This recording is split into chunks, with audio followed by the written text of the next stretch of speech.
Assalamualaikum warahmatullahi wabarakatuh. Salam budi luhur. Perkenalkan, nama saya Mutiara Adharini bersama kakak saya Roni Hasanuddin.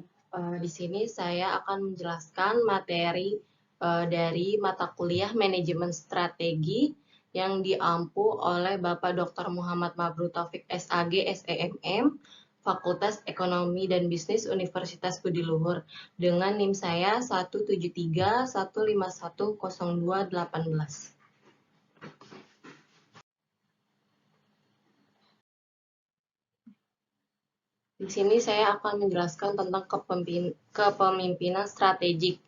Kepemimpinan strategik adalah kemampuan untuk mengantisipasi, memberi inspirasi, mempertahankan fleksibilitas, dan memberdayakan orang lain untuk menciptakan perubahan strategik yang diinginkan. Kepemimpinan strategik perlu dikembangkan karena kepemimpinan ini merupakan syarat bagi sukses tidaknya strategi. Banyak organisasi yang kinerjanya buruk akibat tidak dipimpin dengan baik atau terlalu banyak diatur. Kepemimpinan strategik dalam menghadapi perubahan. Tantangan bagi seorang pemimpin adalah mengarahkan komitmen semua orang dalam suatu perusahaan dan para stakeholder di luar perusahaan untuk meraih perubahan dan mengimplementasikan strategi yang dirumuskan. Pemimpin mengarahkan komitmen untuk mencapai perubahan dengan 3 aktivitas utama yang saling berkaitan. Yang pertama, klarifikasi maksud strategi. 2, mengembangkan organisasi. Dan yang ketiga, membentuk budaya perusahaan. Mengembangkan strategic intent. Konsep strategic intent berasalkan dari perspektif bagaimana cara mengembangkan perusahaan dan mengimplementasikan strategi. 2 macam perspektif. Yang pertama ada perspektif menurut model strategic fit. Yang kedua perspektif leveraging resource. Berikutnya, mengembangkan organisasi perusahaan. Untuk dapat meraih perubahan, maka para pemimpin perlu membangun kembali hal-hal seperti berikut. Pertama, memastikan pemahaman umum mengenai prioritas organisasi. Yang kedua, klarifikasi tanggung jawab di antara para manajer dan unit-unit perusahaan. 3, memberdayakan para manajer yang lebih baru dan mendorong kewenangan yang lebih rendah di perusahaan. Yang keempat, menemukan dan mengobati permasalahan dalam hal koordinasi dan komunikasi dalam perusahaan. Yang kelima, mencapai komitmen personal untuk berbagi visi dengan para manajer melalui organisasi. Dan yang keenam, yaitu selalu berhubungan dekat dengan apa yang sedang terjadi di dalam perusahaan dan dengan para pelanggannya. Kemudian membentuk budaya perusahaan. Nilai dan kepercayaan yang berkembang di perusahaan akan membentuk kinerja perusahaan. Pembentukan kembali budaya perusahaan merupakan aktivitas yang memakan waktu, yaitu para pemimpin menggunakan sistem hadiah rewards, simbol-simbol, dan struktur yang dimaksudkan untuk membentuk budaya perusahaan.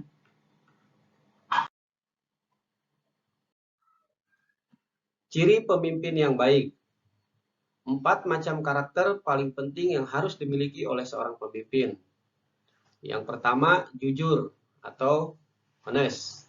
Yang kedua, forward looking atau selalu memandang ke depan. Yang ketiga, inspiring, yaitu mampu memberikan inspirasi kepada bawahannya.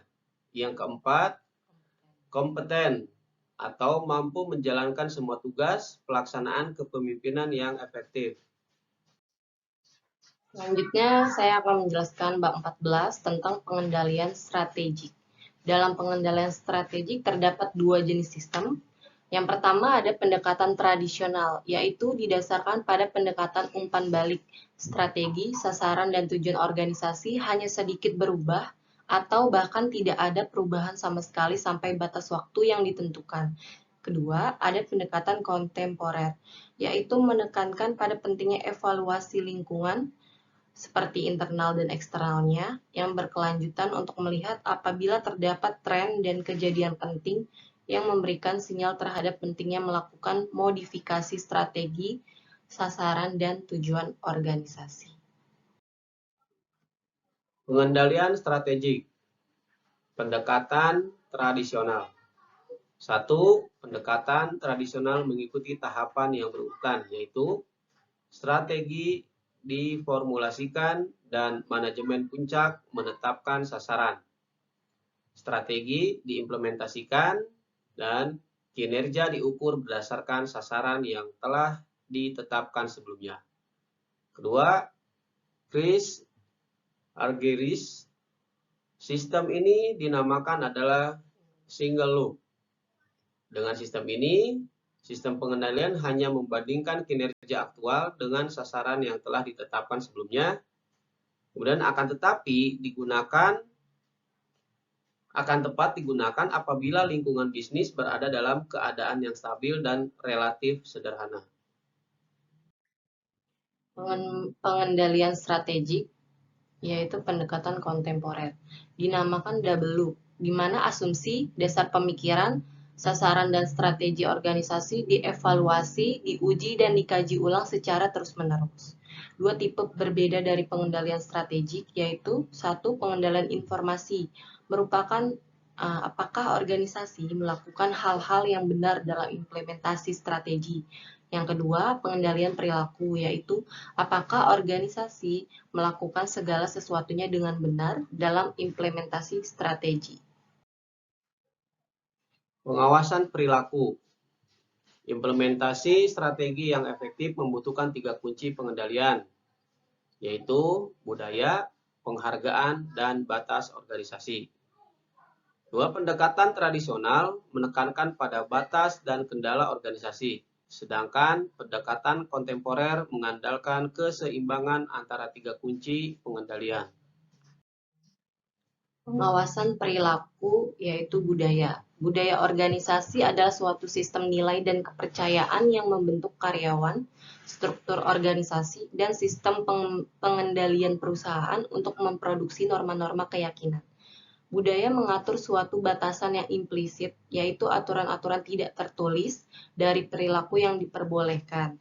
Budaya korporat atau visible artifacts, yaitu cara orang berperilaku, simbol atau logo perusahaan, lambang merek, dan lain-lain. Budaya yang mewakili nilai-nilai yang lebih dalam dari para anggotanya, yaitu nilai-nilai dasar filosofi, keyakinan, asumsi, dan kepercayaan, dan lain-lain. Perkembangan dari batasan ke penghargaan dan budaya. Organisasi perlu menyediakan suatu sistem penghargaan dan insentif digabung dengan budaya yang kuat sehingga hambatan dapat diinternalisasi. Yang kedua, dapat dicapai dengan beberapa hal, yaitu satu, mempekerjakan orang yang tepat, yang telah mempunyai nilai dominan yang diinginkan perusahaan dan konsisten dengan nilai-nilai tersebut. Dua, memberikan pelatihan dan melakukan indoktrinasi. Tiga, pentingnya panutan dalam pihak manajemen. Dan yang keempat, sistem penghargaan harus sesuai dengan tujuan dan sasaran perusahaan. Sekian presentasi dari kami berdua. Wassalamualaikum warahmatullahi wabarakatuh.